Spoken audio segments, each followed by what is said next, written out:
এই মাছগুলোর আমি রাখছিলাম যে খাওয়ার জন্য, ডিমওয়ালা মাছ। কিন্তু একটা জিনিস খেয়াল করে দেখলাম, আমি ডিমওয়ালা মাছটি রাখলাম এখানে, মাছগুলো যেয়ে রাখছি, কিন্তু দেখেন সবগুলো ডিম সাইজ দিয়েছে। যে দেখেন, আমি দেখাই, সবগুলো ডিম সাইজ দিয়েছে। মাছগুলো আমি রাখলাম যে আস্তে আস্তে এটা খামু, কিন্তু আজকে দেখছি একটা পর একটা ডিমগুলো সাইজ দিতেছে। দেখেন প্রচুর ডিম ছাড়ছে, একবার দেখেন প্রচুর ডিম ছাড়ছে। দেখেন আপনাদেরকে, দেখেন অনেক ডিম ছাড়ছে, অনেক ডিম মাছের থেকে। যে খাইতে রাখছিলাম যে ডিমগুলো সব খাইয়া মজা পাবো, কিন্তু সবগুলো ডিম ছাড়িয়ে দিছে। দেখছেন যে জিয়ে রেখেছি আমি, দেখেন মাছটিতে কিছু পাথর টাথর দিলাম। অনেক বড় বড় শিং মাছ, কিন্তু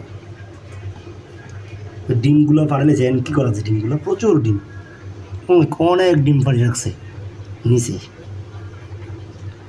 ডিমে ভরপুর ছিল প্রতিটা মাছের।